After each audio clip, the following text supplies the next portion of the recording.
नमस्कार दोस्तों, मेरा नाम है परवीन शर्मा और आप देख रहे हैं परवीन शर्मा एडवाइस चैनल। दोस्तों, आज हम बात करेंगे डॉक्टर्स और हॉस्पिटल से संबंधित। दोस्तों, अब मैं आपको एक चीज बता दूं, भली भांति ज्ञान में आपके डाल दूं ये चीज। आपको हालांकि इस बात का कुछ ना कुछ अनुभव होगा, लेकिन नहीं है तो मैं आज आपको बहुत काम की बात बताने जा रहा हूं। वीडियो को पूरी देखना, स्किप मत करना, बहुत फायदे की बात है आपके लिए ये। दोस्तों, अब वो समय चला गया जहां पर गिने चुने डॉक्टर होते थे, डॉक्टरों की कमी होती थी। इस धंधे में इतनी कमाई है कि जिसके पास पैसा है वो अपने बच्चे को MBBS करा ही रहा है। सरकारी में नहीं होता है तो वो एक आध करोड़ रुपए लगा के प्राइवेट में करा देता है, पेमेंट शीट पे एडमिशन करवा देता है। अब होता यह है, जो बच्चा वहां फेल हो जाता है टेस्ट में, उसके बाद उसको रिश्वत देकर एडमिशन करा दिया जाता है MBBS का डॉक्टरी में। तो सबसे बड़ी प्रॉब्लम यहाँ पर यह आती है कि उसको डिग्री तो मिल जाती है कि उसे पास तो करके धक्का देकर निकाल रही है उन लोगों को, तो उसके अंदर वो ज्ञान है जो एक डॉक्टर के अंदर होना चाहिए या नहीं है, बात यहाँ पर आती है। देखो, मेरा मानना यह है, हालांकि मैं डॉक्टर्स नहीं हूं, लेकिन मुझे फिर भी काफी एक्सपीरियंस है इस बात का, क्योंकि मैंने डॉक्टरों से मेरी मुलाकात रहती है। मैं देखा है मैंने कि किस डॉक्टरों को, तो कुछ डॉक्टर ऐसे भी हैं मेरे मिलने वाले जो सिर्फ देख के चेहरा बता देते हैं कि वैसे फैटी लीवर है तुम्हें, या ये है, या उस तरीके की बीमारी है। अब तो डॉक्टरों को मैं देखता हूँ, मरीज को पास बैठा के नब्ज तो चेक करना बहुत दूर की बात है। डॉक्टर साहब आधी बात सुनते हैं मरीज की, उसके बाद दवाई लिख देते हैं। वो दवाई लिखने से पहले कम से कम मरीज को सही से चेक तो कर लो, उसकी धड़कन चेक कर लो, नर्वस चेक कर लो। चलो आजकल सिस्टम नहीं है, वो हाथ पकड़ के चेक करते थे पहले, वो डॉक्टर ही अलग थे उस समय के।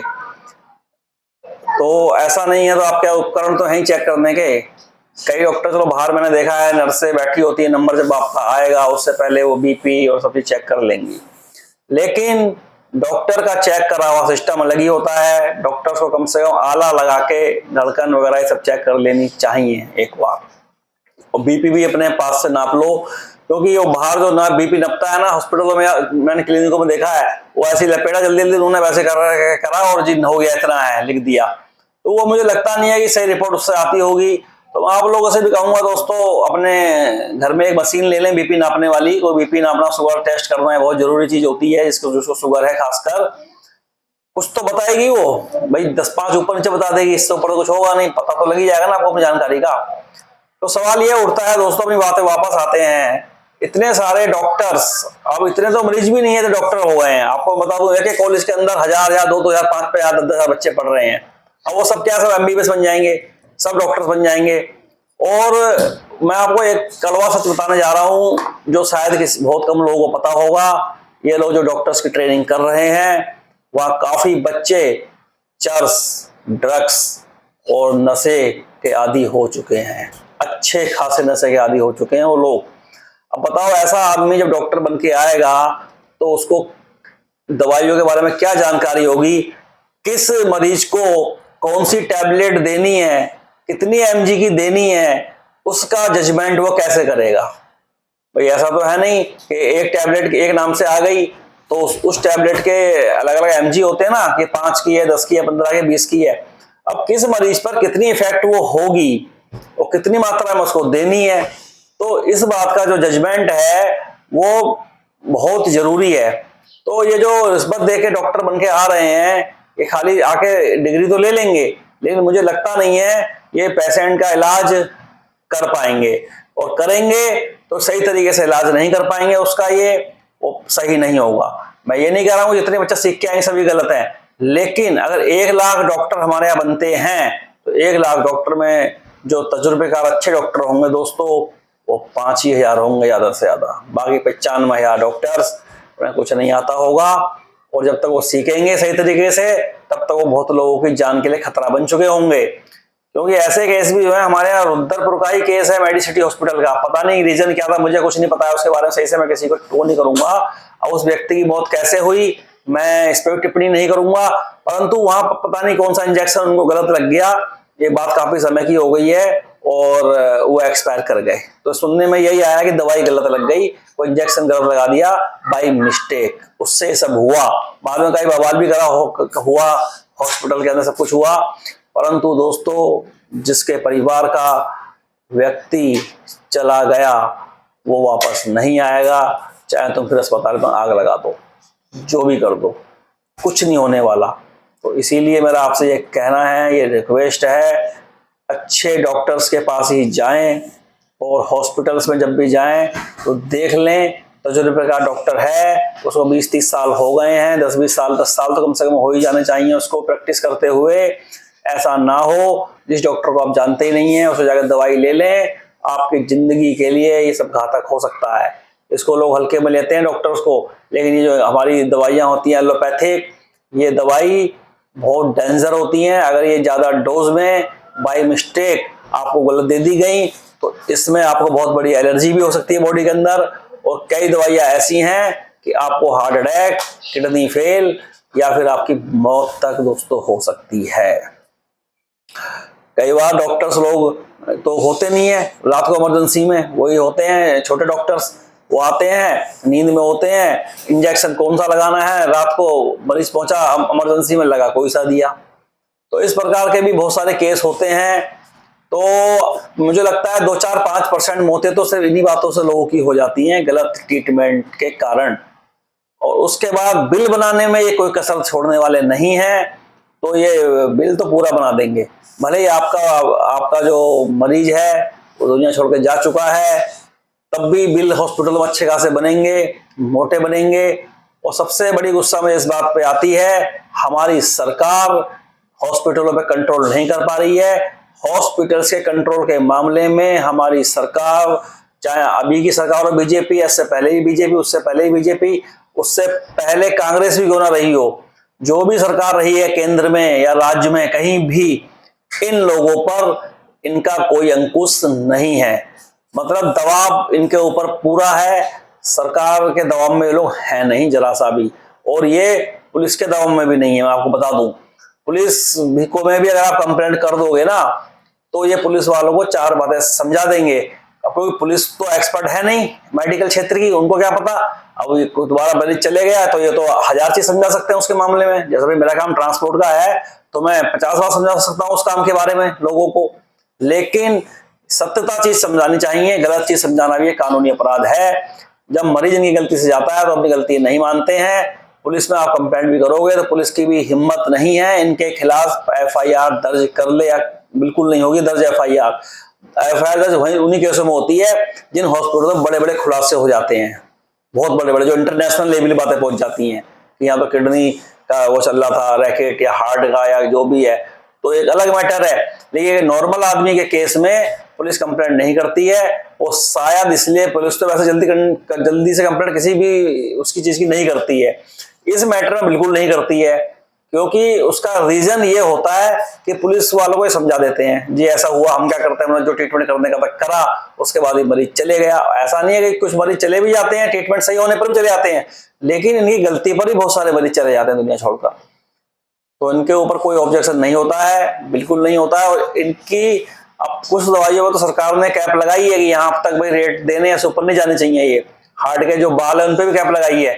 मगर अभी भी दोस्तों बहुत सारी दवाइयां हैं जो बेहिसाब रेटों में बिक रही हैं, ब्रांडेड दवाइयां बहुत महंगी हैं। वो दवाइयों का आपको मैं सही बता रहा हूँ, जिस दवाई को अगर हम 10 रुपए की लेते हैं ना, एग्जाम्पल देकर समझा रहा हूँ, 10 रुपए की लेते हैं, उस टैबलेट की कीमत ज्यादा से ज्यादा कंपनी को 25 से 30 पैसे पड़ती है बस। अब उसमें खर्चा जोड़ लो इनका, जो भी जोड़ दो तो 5 रुपए की बेच लो आप उसको, ठीक है। लेकिन 10 रुपए वाली टैबलेट जो हमको मिलती है वो ज्यादा से ज्यादा 1 रुपए की 2 रुपए की पड़ती है कंपनी को, और उसके बाद डॉक्टर्स की कमीशन है उसके अंदर, उसके बाद मेडिकल वाले का मार्जिन है, बहुत कुछ है। क्योंकि मेडिकल वाले को जो टैबलेट मेडिकल वाला 10 रुपए की हमें दे रहा है ना, वो टैबलेट उसको 3 या 4 रुपए की ही मिल जाती है, फिर हमें 10 रुपए में 10% डिस्काउंट दे देगा वो, चलो ठीक है भाई 2 रुपए कम दे दो, 8 रुपए दे दो या 9 रुपए दे दो। तो दोस्तों 50% से ऊपर का मार्जिन है मेडिकल के क्षेत्र में। और मैं आपसे एक बात और कहना चाहूंगा, जब भी आप दवाई खरीदें उस दवाई पर किस डेट में दवाई बनी है और किस डेट में दवाई एक्सपायर हो रही है, ये दो चीज देख लें। और जो पर्चे में दवाई डॉक्टर ने लिखी है, जैसे कि मोटा मोटा लिखा होता है सिप्ला की है ये, उसकी इस तरीके से दवाइयों के नाम लिखे होते हैं, जो लोग पढ़े लिखे होते हैं वो उसको देख लेंगे, तो उस पर्चे से मैच भी कर लें एक बार, ये वही दवाई दी है जो उसने लिखी है। कई बार लोग दवाई गलत दे देते हैं और मरीज चेक करता नहीं है और खाना शुरू कर देता है, और पता लगता है ये तो जिस मरीज की दवाई खा रहा है इसको तो वो मर्ज है ही नहीं, पता लगा डॉक्टर साहब ने दवाई लिखी नहीं थी, डॉक्टर साहब ने ये लिखी थी, इसने ये दे दी। तो ये सब चीजें भी हो जाती हैं बाय मिस्टेक। तो इसीलिए अपना भी दिमाग लगा लें, कुछ ना कुछ स्पेलिंग मैच उसमें आप कर ही लोगे कि हाँ भाई एस की कंपनी की तो है, सॉल्ट की दवाई है ये, इस पर ये लिखा है। तो इतनी जानकारी एक आम आदमी को होनी चाहिए अगर उसको अपनी जिंदगी या अपने परिवार की जिंदगी के साथ खिलवाड़ होने देना नहीं है। और दोस्तों बहुत सोच समझकर बड़ी बीमारियों में इलाज लें, अच्छे डॉक्टर से लें, हर हॉस्पिटल में आग मीच के ना चले जाएं, क्योंकि हर अस्पताल के अंदर जितने बड़े छोटी मोटी बीमारी में बहुत बड़े हॉस्पिटल में ना जाएं, उसमें तो खर्चा बढ़ेगा, दूसरा उसमें कोई फायदा आपका नहीं होगा। बीमारी के हिसाब से हॉस्पिटल में जाएं, और कई हॉस्पिटल छोटे हैं उनमें डॉक्टर अच्छे अच्छे हैं, वो अच्छा इलाज कर देते हैं। आप चले आओगे कॉर्पोरेट हॉस्पिटल में, पहले तो वहां तो कोई मालिक तो है नहीं, मालिक तो बैठते नहीं है, ज्यादातर डॉक्टर्स बैठे हैं, रात को भी डॉक्टर बैठे हैं, वो जो मेन डॉक्टर हैं वो घर में बैठे हैं अपने, उन्होंने वो चेले चपाटे छोड़े में रात को उल्टा पूरा ट्रीटमेंट कर देते हैं। तो अगर इमरजेंसी है तो अगर किसी छोटे हॉस्पिटल सारी सुविधाएं मौजूद हैं तो आप वहां चले जाएं, आपका खर्चा भी बचेगा, इलाज वही होगा जो वहां होगा, और हो सकता है उससे भी अच्छा इलाज हो जाए। रात के टाइम किसी को अटैक आ जाए या किसी को ब्रेन स्ट्रोक आ जाए तो अपने घर के नजदीक हॉस्पिटल में जाकर उसका इलाज कराएं, ये ना सोचें कि हम इसको एक दिन मैदान तक ले जाएं दिल्ली, ठीक है। तो जो हॉस्पिटल पास में है उसमें उसको तुरंत एडमिट करवा दें, क्योंकि उस समय की बहुत बड़ी वैल्यू होती है, और ये ब्रेन स्ट्रोक का इंजेक्शन या हार्ट की जो गोली या अटैक वाली रोकने की, वो हर अस्पताल अगर शब्द लिखा है उसके आगे हॉस्पिटल है वो तो सब में होती है दोस्तों, वो तुरंत उसको रोक कर देंगे, बिल्कुल कर देंगे, मैं लिख के देता हूँ गारंटी आपको। अब कोई हॉस्पिटल आपके घर से 1 किलोमीटर पे है तो आप उसमें जाओ, ना कि उसमें जाओ 10 किलोमीटर है, क्योंकि हो सकता है 10 किलोमीटर जाने में वो व्यक्ति जिसको अटैक आया है वो खत्म हो जाए। कुछ बीमारियां दोस्तों ऐसी हैं, तो आप समझदार बने, जानकार बने, ऐसा नहीं है आप सब डॉक्टर पे छोड़ दें, आप तो कह दीजिए हम तो इस फील्ड के एक्सपर्ट ही, हमें तो कुछ पता ही नहीं है। तो थोड़ी बहुत जानकारी आप रखें, इतनी तो रखें कि कोई गलत दवाई है या क्या है ये उसको सब देख लें पर्चे पे, और एक बार डॉक्टर साहब को भी दिखा लें अगर उनको समय हो देखने का, तो बहुत जरूरी है। मैंने ऐसा देखा है कि मेरे संग हुआ है, गलत दवाई काट के दे दी है मुझे, फिर मैंने देखा है तो वो है ही जो लिखी है इसमें, तो मैंने फिर डॉक्टर को कहा, डॉक्टर बुला के डांटा उस मेडिकल वाले को, कई हॉस्पिटल में मेडिकल वहीं होते हैं। अब कोई आम आदमी होता वो ले जाता, उसने मुझे यहाँ तक बता दिया कि ये दवाई है ऐसे करके सुबह शाम इस तरीके खानी है, और वो दवाई उस बीमारी की थी नहीं जो मुझे थी, मतलब बुखार इस तरीके का था, वायरल था, ये था कुछ नहीं था, उन्होंने कुछ और ही दवाई दे दी मेरे को, पता नहीं किस बीमारी की तो मुझे ध्यान नहीं है। डॉक्टर साहब ने बुला के दवाई मुझसे वापस ली, दूसरी दवाई दिलवाई। तो बिल्कुल ना शर्माए इसमें, एक बार किसी एक आध स्टाफ को और दिखा ले दवाई लेने के बाद, मेडिकल से भी देखना सही है ये, अगर आपको नॉलेज नहीं है, नहीं तो इतना अगर पढ़ा लिखा आदमी होता है वो तो खुद ही पर्चे से उसको मैच करा लेगा। कई बार ये होता है सॉल्ट अलग होता है, चलो एक अलग मैटर है वो, उसमें तो डॉक्टर साहब फिर भी दिखा लो कि भैया देख लो यही है, हालांकि मेडिकल वाले का फर्ज बनता है अगर जिस ब्रांड की दवाई डॉक्टर साहब लिखी है वो वाला ब्रांड अवेलेबल नहीं है, ब्रांड है उसी दवाई का दूसरा ब्रांड है, तो डॉक्टर साहब पहले वो बात करे, डॉक्टर साहब ये ब्रांड है वो वाला नहीं जो आपने लिखा, चीज एक ही है, दूं या ना दूं, तो डॉक्टर साहब बोले दे दो, तो पर्चे में भी फिर चेंज होना चाहिए कि भाई ये वाला ब्रांड अब ये दिया गया है। तो ये बातें दोस्तों बहुत जानकारी वाली हैं और आपके जीवन में काम आने वाली हैं, और हर चीज का क्लियर कर लें, अपना बिल पूछते रहें बीच बीच में डॉक्टर अस्पतालों में, सामान जो आप लेके प्रॉपर आ रहे हैं उसकी भी जानकारी रखें, वरना थैला भर भर के जाता रहता है और बाद में वो इतनी जरूरत होती नहीं है, पता नहीं वो दोबारा से वही मेडिकल वापस चले जाता है, क्या होता है, इस तरीके से फुद्दू बनाया जाता है, बेवकूफ बनाया जाता है मरीज का। मरीज सोचता है कि यार हम तो इस फील्ड के एक्सपर्ट नहीं, हमें कुछ नहीं पता, तो अपने आप को बिल्कुल बुद्धू ना समझें, थोड़ी सी आप जानकारी जरूर ले रखें इन चीजों की। ठीक है दोस्तों, नमस्कार। ये वीडियो मैंने आपकी जानकारी के लिए बनाई थी, पसंद अगर आपको आई हो तो लाइक और सब्सक्राइब कर दें, ऐसी वीडियो लेके मैं आता रहूंगा आगे भी।